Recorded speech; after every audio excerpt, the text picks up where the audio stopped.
Second law, law of segregation,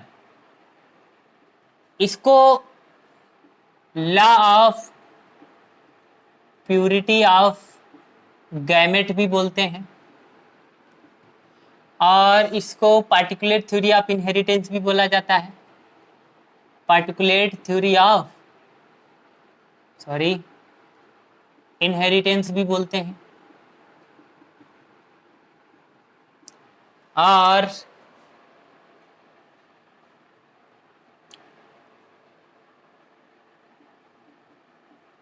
inheritance of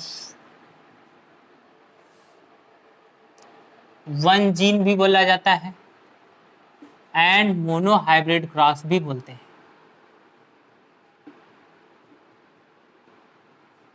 monohybrid cross भी बोला जाता है। तो ये कुछ इसके नाम है, ये नामकरण है, याद रखना है, ठीक है। Law of segregation, law of purity of gamete, monohybrid cross, inheritance of one gene और पार्टिकुलर थ्योरी ऑफ इनहेरिटेंस, ये सब लॉ ऑफ सेग्रीगेशन के अलग अलग नाम हैं, ठीक है। क्या होता है इसमें देखिए, तो लॉ ऑफ सेग्रीगेशन के केस में क्या होता है कि मान लीजिए कि यहाँ पे हमने पेरेंट चूज किया, यहाँ पे हमने पेरेंट चूज किया दो, एक टाल, ये फीमेल पेरेंट है, और ये हमने क्या चूज किया, मेल पेरेंट, ठीक है, ड्वार्फ। इसका मतलब ये होमोजाइगस रिसेसिव है, ये होमोजाइगस डोमिनेंट है, ठीक है। अब इसका अगर जीनोटाइप देखेंगे तो इस प्रकार का इसका जीनोटाइप होगा, जीनोटाइप हमारा ये हो जाएगा स्मॉल टी स्मॉल टी, ठीक है। और इसका कैपिटल टी, इसका हो जाएगा स्मॉल टी, ठीक है। अब यहाँ पे ये हो गया हमारा होमोजाइगस डोमिनेंट, और ये हो गया होमोजाइगस रिसेसिव। ये आपको पूरा लिखिएगा, ठीक है, अपनी कॉपी में नोट्स बनाते समय। अब देखिए यहाँ पे गैमेट बनेगा, तो यहाँ पे देखिए गैमेट बनेगा कुछ इस प्रकार से, ये एक प्रकार का गैमेट बनेगा, टी वाला, कैपिटल टी। यहाँ पे जो गैमेट बनेगा वो स्मॉल टी, ठीक है, इस प्रकार से गैमेट बनेगा। अब इन दोनों का अगर हम फ्यूजन कर देते हैं, ठीक है, तो यहाँ से 50% फीमेल मेल से आएगा करेक्टर, 50% फीमेल से आएगा करेक्टर। तो F1 में हमको क्या मिलेगा, ये इस प्रकार से मिल जाएगा, ठीक है। तो F1 में मिलेगा हमको हेट्रोजाइगस, और आल जो है F1 में जो मिलेंगे आल टाल मिलेंगे, ठीक है, आल टाल मिलेंगे, और कैसे होंगे, हेट्रोजाइगस डोमिनेंट होंगे, हेट्रोजाइगस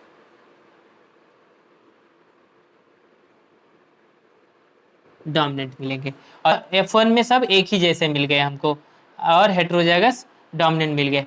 अब F1 में से जब हम सिर्फ इसकी फिर से सेल्फिंग करेंगे, F1 की मान लीजिए हम यहाँ पे देख ले रहे हैं, ठीक है, तो ये जो है मान लीजिए कि इसको हम यहाँ पे लिख ले रहे हैं, ठीक है, ये हमारा F1 है, ठीक है, ये इसको यहाँ जगह नहीं, इसकी वजह से यहाँ उतार रहे हैं।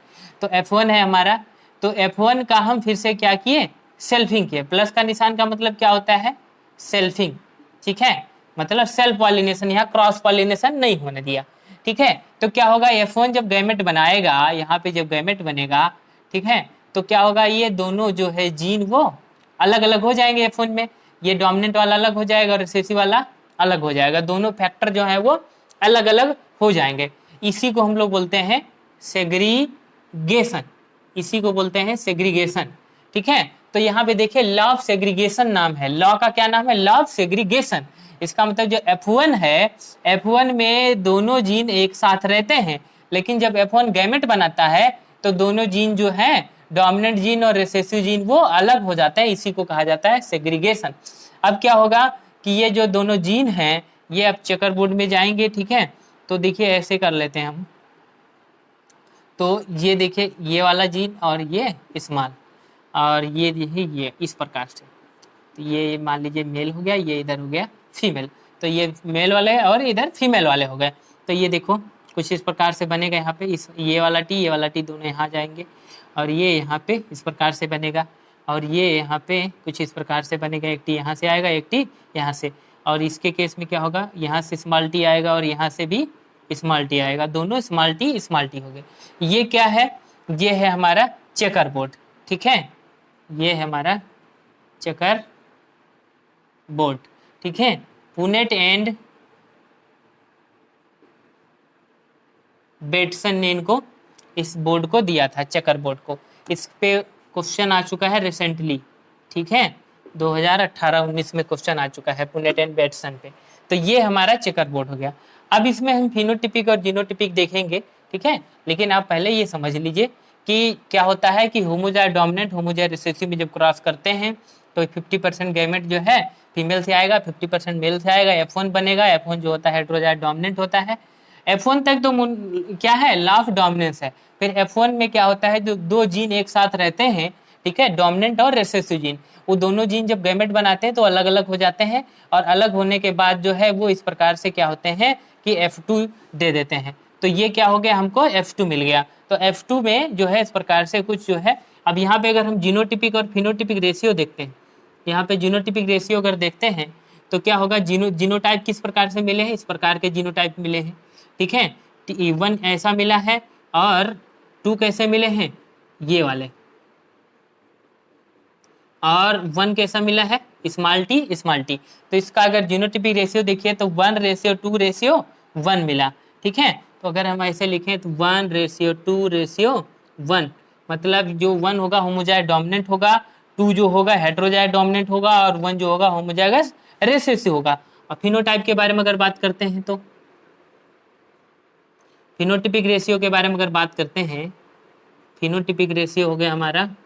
तो फिनोटिपिक रेशियो क्या होता है कि टाल रेशियो डॉर्फ होगा ना, ठीक है। तो 3 टाल 1 डॉर्फ, तो इसका हो जाएगा 3:1, ठीक है। तो इस प्रकार से फिनोटिपिक एंड जीनोटिपिक रेशियो मिलते हैं। फिनोटिपिक रेशियो का मतलब होता है देखने से जो पता चल जाए।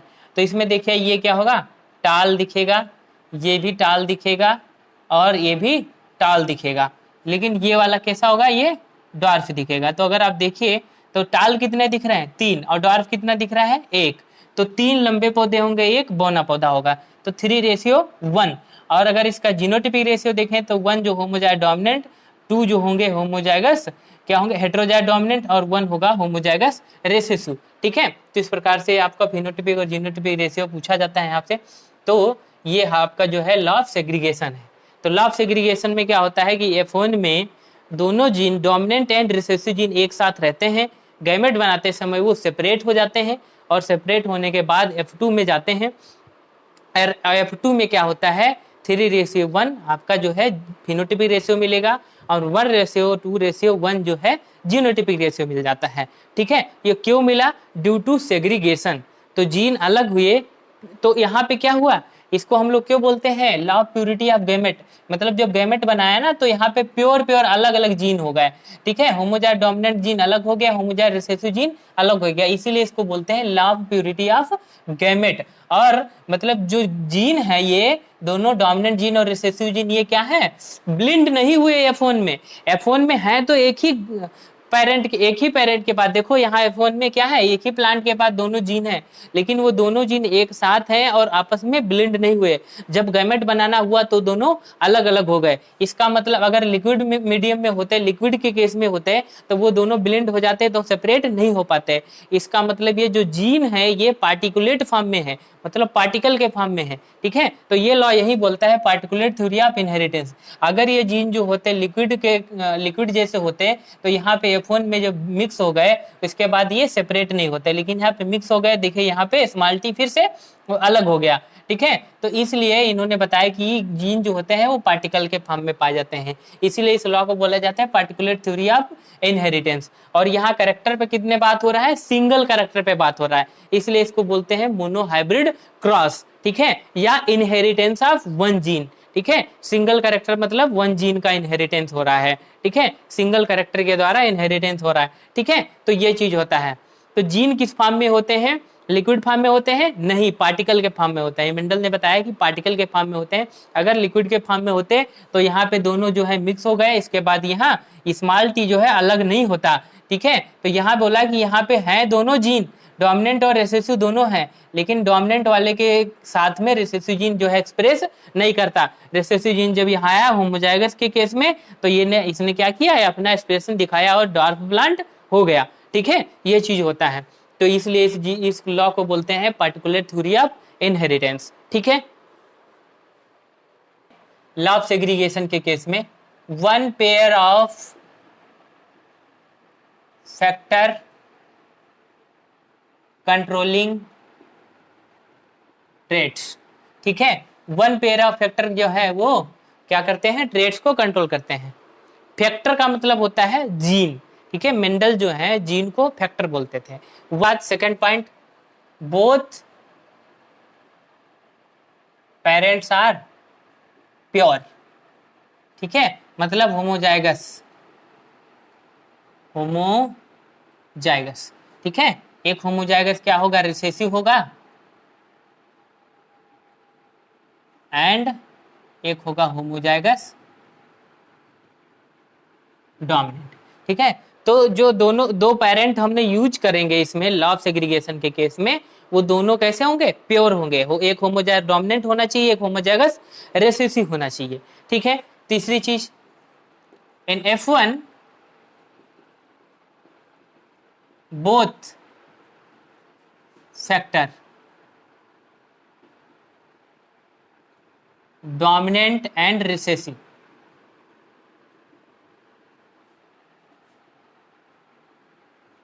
occurs but not mix or blend and separate or segregate during gamete formation.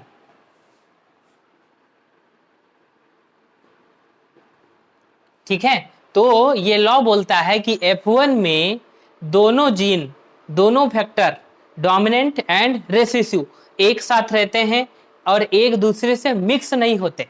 ठीक है, और जब गैमेट बनाना होगा तो वो क्या होंगे, सेपरेट हो जाते हैं। ठीक है, ये लॉ बोलता है, लॉ ऑफ सेग्रीगेशन बोलता है। ठीक है, कि बोलता है कि दो जीन एक साथ रहेंगे F1 में, और जब गैमेट बनाना होगा तो वो अलग अलग हो जाएंगे, मिक्स नहीं होते। F1 produce two type of gamete in equal frequency. और जो F1 है इसकी वजह से दो प्रकार के गैमेट बनाता है सेम फ्रीक्वेंसी में। ठीक है, मतलब एक होमोजाइगस डोमिनेंट वाला होगा, एक होमोजाइगस रिसेसिव। जैसे कि आप देखते हैं ना कि ये वाला जो होता है हेट्रोजाइगस, तो ये क्या करता है, स्मॉल टी और कैपिटल टी वाला दो प्रकार के गैमेट बना देगा। ठीक है, इक्वल फ्रीक्वेंसी में दो प्रकार के गैमेट बनाएगा ये। ठीक है, heritability character determined by the particulate factor। ठीक है, and reject the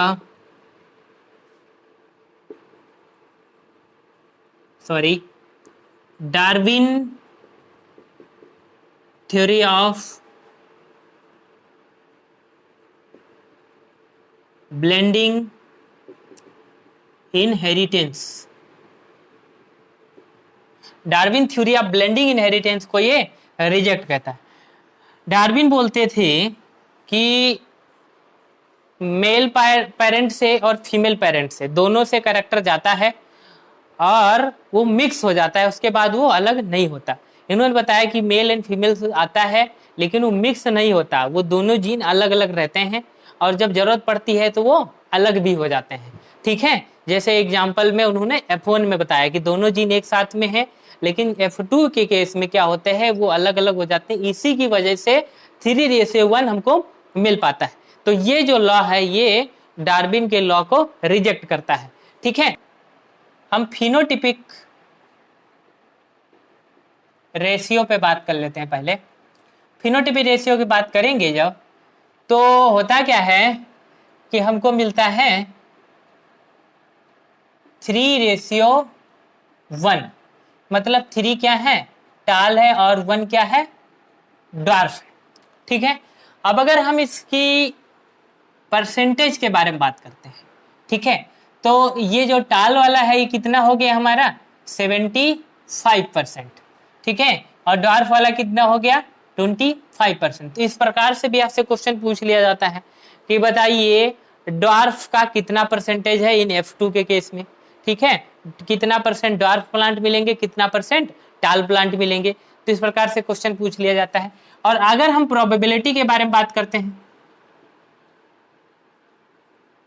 प्रोबेबिलिटी के बारे में बात करते हैं, तो यहाँ क्या हो जाएगा 3/4, और यहाँ क्या हो जाएगा 1/4। ठीक है, तो 3/4 प्रोबेबिलिटी है किसकी, टाल प्लांट की, 1/4 प्रोबेबिलिटी है कि किसकी, ड्वार्फ प्लांट की। ठीक है, तो ये चीज फिनोटाइपिक रेशियो में आप लोगों को याद रखना चाहिए। फिनोटाइपिक रेशियो को मॉर्फोलॉजिकल रेशियो भी बोलते हैं। ठीक है, आप लोग ये भी याद कर सकते हैं, मॉर्फोलॉजिकल रेशियो भी बोला जाता है, और बेसिक रेशियो। ठीक है, तो आप इसको मॉर्फोलॉजिकल रेशियो बोलिए, फिनोटाइपिक रेशियो बोलिए, या बेसिक रेशियो बोलिए। तो आपसे कई बार क्वेश्चन पूछ दिया जाता है बेसिक रेशियो। ठीक है, तो बेसिक रेशियो आप सोचते बेसिक रेशियो क्या होगा, बेसिक रेशियो का मतलब फिनोटाइपिक रेशियो। ठीक है, मॉर्फोलॉजिकल रेशियो को भी फिनोटाइपिक रेशियो बोलते हैं। तो इस प्रकार से आपसे basic ratio, phenotypic ratio and आपका जो है मॉर्फोलॉजिकल रेशियो, वो तीनों का मतलब एक ही होता है। अब हम बात करेंगे जीनोटाइपिक रेशियो की, या इसको रियल रेशियो बोलते हैं। ठीक है, तो जीनोटाइपिक रेशियो का क्या होता है 1:2:1। ठीक है, ये आता है। तो 1 क्या है, ये होमोजाइगस डोमिनेंट है, और 2 क्या है, ये होमोजाइगस हेटेरोजाइगस डोमिनेंट है, और ये क्या है, ये होमोजाइगस रिसेसिव है। ठीक है, तो अगर हम परसेंटेज की बात करते हैं यहाँ पे, तो क्या हो जाएगा 1/4 हो जाएगा, यहाँ क्या हो जाएगा 2/4 हो जाएगा। सॉरी, प्रोबेबिलिटी की बात करते हैं अगर,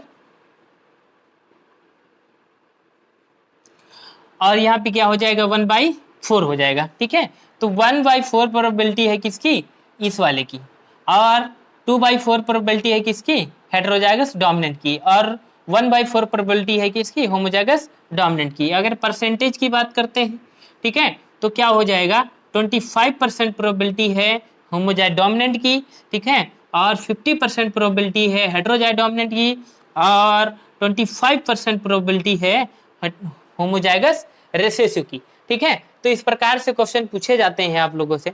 ठीक है।